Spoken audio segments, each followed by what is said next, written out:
Welcome to the Faculty Lounge. I'm Paul Hauptman, Dean of the Graduate School of Medicine, and today I'm joined by Jillian Lloyd, MD, MPH, Assistant Professor in the Department of Surgery at the Graduate School, and an attending surgeon with University Surgical Oncology. Dr. Lloyd, Jillian, welcome. Thank you. Good to be here. I asked Dr. Lloyd here for a couple of reasons. One, to discuss her unique surgical practice and her research interests, but also because we're in a new era. About 50% of women, 50% of individuals who graduate from medical school are women. But the path forward for women, I think, remains uncertain, especially in academic settings. And I think Dr. Lloyd is well positioned to describe some of her experiences in that regard. In fact, just before I came to the faculty lounge today, I was involved with the AAMC on a call about how to foster a more diverse workplace, and I think it's very germane to our discussion today. So let's begin at the beginning. It's always a good place. When did you decide to be a doctor, and why? So my desire to be a physician goes all the way back to like the toddler years. And I used to run around telling people that as a little kid, that I wanted to be a pediatric neurosurgeon, which obviously didn't pan out. But have always been interested in science and mathematics, and then also this sort of mystery of the human body. My parents are both school teachers and fostered that love of learning from a very young age. And then as I progressed through middle school and high school, it became more and more clear that not only do I love the mystery of the human body and how we function as these intricate and fascinating beings, but on top of that, there's a mind, a soul, a spirit, and relationships, and how all of that works together to make us human beings. That's really what captivated me into a field of medicine and not into becoming a veterinarian or a research scientist. And then you decided to become a surgeon, too, which is an interest. I mean, I guess you do look in on patients in a way that an internist doesn't. But you first went to Emory as an undergraduate, and then to Emory as a medical student, and you got a master's of public health.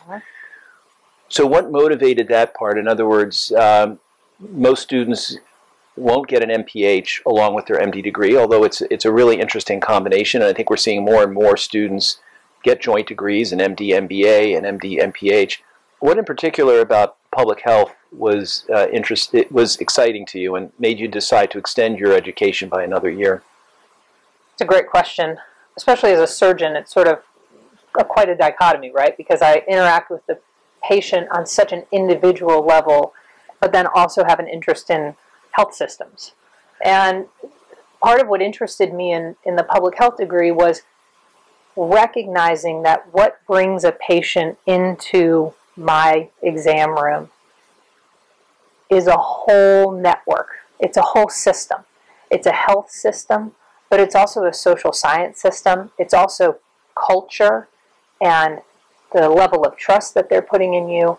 And then as a breast cancer surgeon, it's the screening programs that we have set up and the extent to which we can get patients involved in screening programs, and down to practical matters, like can they get a ride to the office? Can they park in the parking deck? Can they understand the language that you're teaching them? So I was interested in all of that and how it is it all comes together in the patient who's sitting across from you during the exam. So did you have a thesis that you had to write during your MPH? Was it mostly coursework? Was there work in the field? I did not have to work in the field. There was a lot of coursework, and then there was a thesis. I wrote my thesis about trauma training, actually, in Africa, in East Africa. And what we did, we took the tenets of ATLS and translated them into a program for people in East Africa, and then demonstrated the efficacy of it among the trainees. Now, you've done some, I'm going to skip ahead, but you've done some missionary work as well. Was that tied to the MPH, or was that at a later date? It was tied, but not directly. one of the neat things about my MPH year is it was between my third and fourth year of medical school.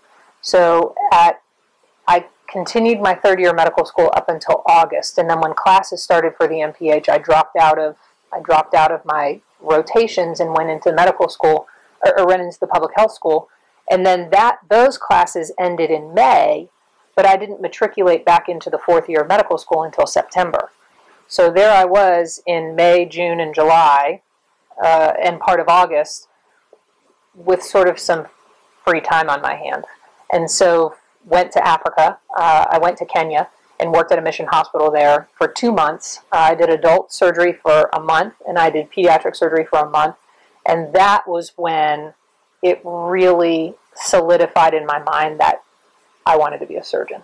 It was working with these people and working with the missionary surgeons, and these guys did it all. I mean, they took care of whatever came through the door, and so did I. As they were pretty lean in their staff, and so while I was there, I was the intern, and I was the resident, and I was the fellow, and I mean that was it. And so when there was a trauma that came in, they would page me, and I would run up to the hospital from my the little house I was living in, and help take care of the traumas, and then operate and see the patients postoperatively. It was an amazing experience, and really solidified in my mind that this is what I wanted to do. Yeah, I've encouraged fourth-year medical students to have experiences like that. It's a unique opportunity in your fourth year, isn't it, or in between your third and fourth year, to roll up your sleeves and to see healthcare in a completely different environment. It kind of informs your work back in the States, I think. And then you went on another mission subsequent to that, I believe. We did. So that was during residency. It was during it must have been my second or third year of residency. It was shortly after I got married. So that was quite a life experience. My husband and I went on a mission trip together as a married couple. But then during the day, he split off and did sports. He's a soccer player. And I went off and did a medical. And so that was really neat. But that was nothing surgical. That was really seeing patients in clinic and consultation, and trying to address some of those immediate needs that they would come with, but also recognizing from a public health standpoint that a single prescription of ibuprofen or a single antibiotic really is not going to make a huge impact on the societal health. But with enough consistent investment, which is what we were participating in, there is an opportunity to make a big difference. So. And then you went on to internship and residency. And what was that experience like? And when did you decide, I want to become a breast surgeon? When I matched at the Mayo Clinic in Jacksonville, and packed up my little house and my little apartment in Atlanta and drove down to Jacksonville. It was a very small program. Mayo Clinic in Jacksonville, when I started, had 2 residents per class. And there was one other female resident there with me. And out of 12 faculty, 1 was a female. And so I sort of naturally gravitated towards her, and she's a breast cancer surgeon. And so that was my initial interest, was because of Dr. McLaughlin. And then as I got to know the field a little bit more, I did a research project with her and spent time with her, realized that it wasn't just because of her, but it was really the field that I loved. And it really was the coming together of all of those things that I described to you earlier, that when you have a patient in your office, she is a wife, she is a mother, she is often grandmother, she is an employee, sometimes she's an employer, and she's a sister and a daughter. And all of these roles that these women play come to a screeching halt when they're diagnosed with a cancer, and they are scared to death. And the opportunity to take a woman and walk with them through this journey,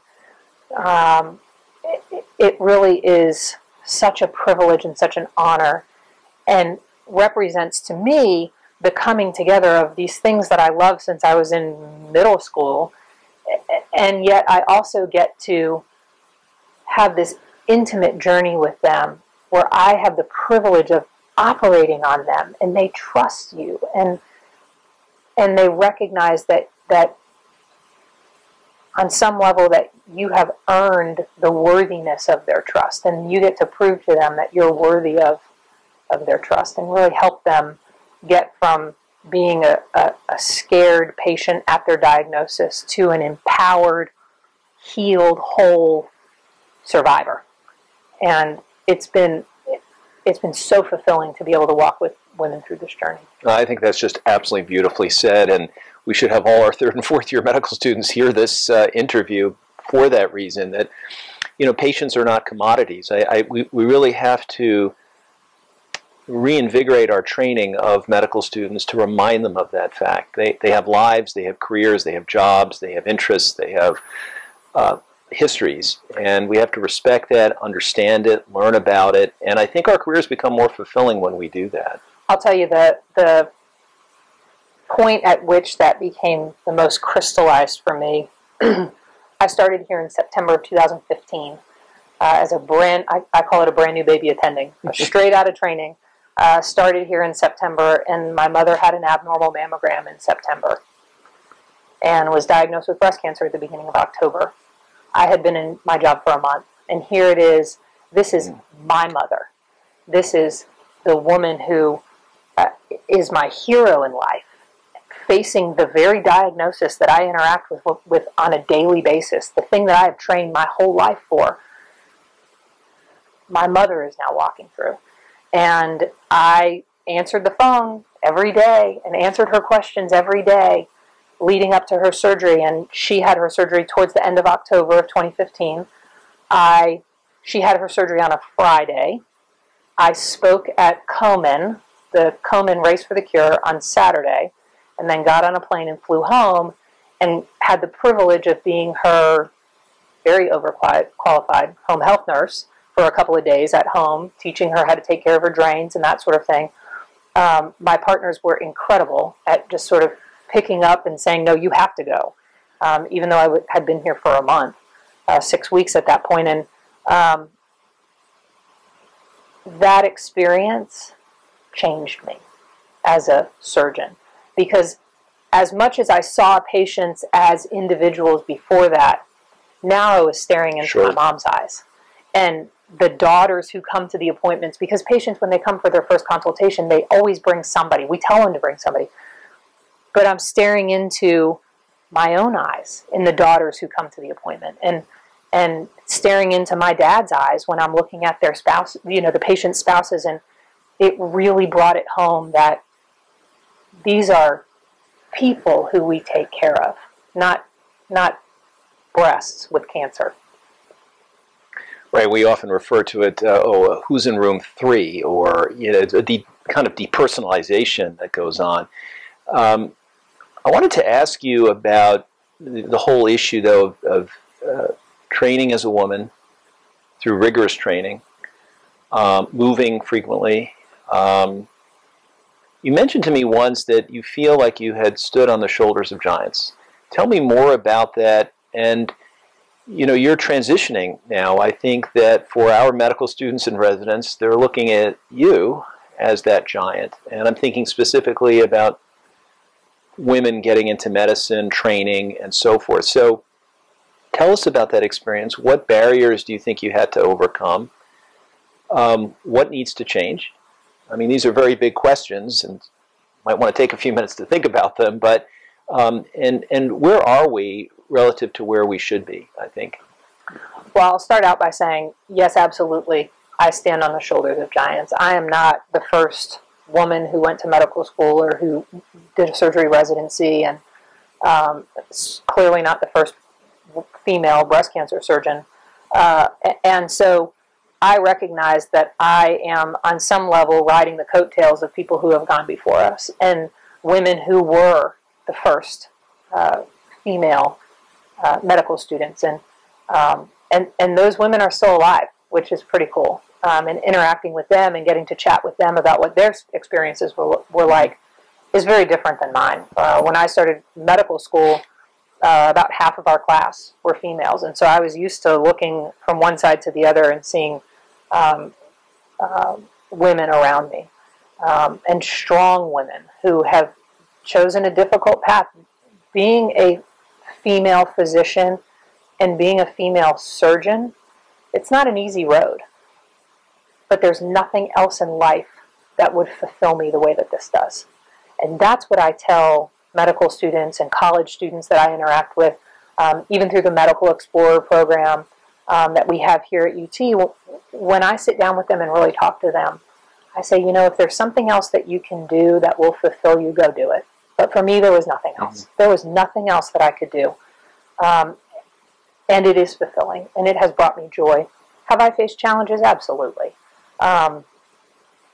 Even as early as this morning, when I was leaving to come to work, my 5-year-old woke up early and came down the stairs and was begging me not to go to work. Mommy, don't go to work. Mommy, I don't want you to go to work. And I said, son, today is one of my work days. I don't work every day, but today is one of my work days. And there are people who need to be taken care of today, and it is my job to take, and it is my privilege to take care of them today. And I'll see you this afternoon when you get home from school. But this is my job. This is what I get to do. But then I, to his howling, shut the door and walked down the stairs to my car with a knot in my throat. Sure. Thinking, what would I give to be home with my 5-year-old? And yet this is what I was called to do.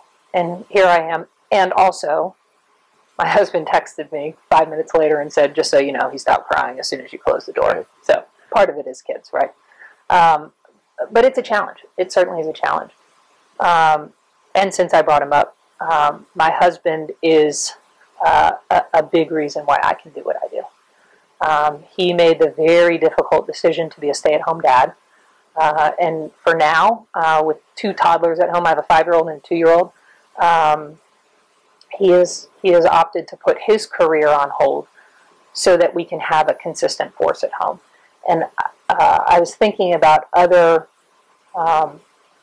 female surgeons that I know, and that's a fairly common theme, is to have someone, have your spouse, have your co-parent with a more consistent job, either as a stay-at-home dad or someone with a really flexible kind of work-from-home situation, to allow us to really chase our dream. And that's what my husband has done for me. Oh, that's good. That's working out.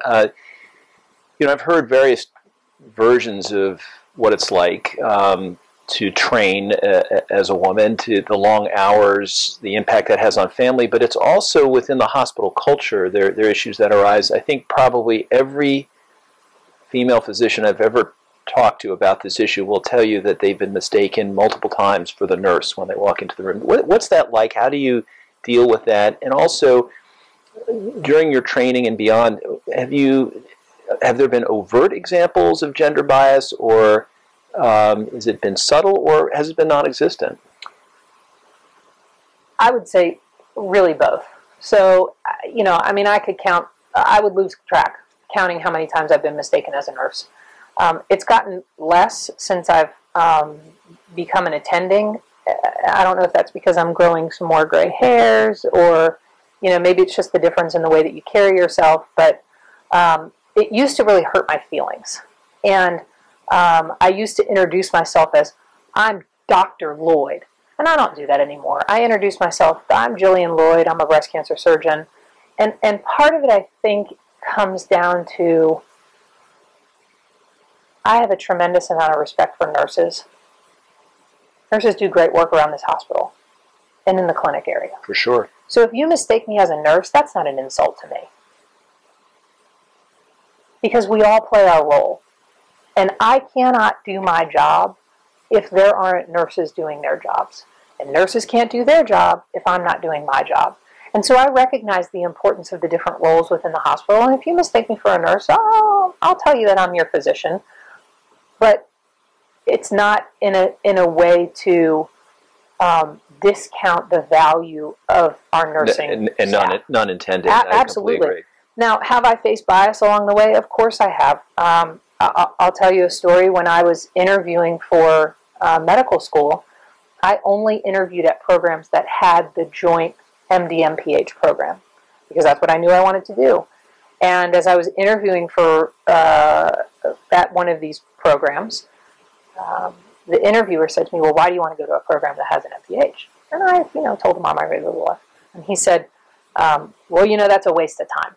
He said, your biological clock is ticking, and you're not going to get any younger. Okay. And I really think I sat there sort of,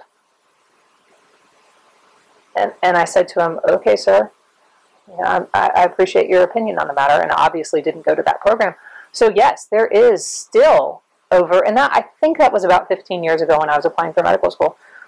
So even as of 15 years ago, there was still some bias. And then I'm sure there's some more subtle bias that you experience. But at the same time, I think there's a richness that women bring to the medical field and to the surgical field.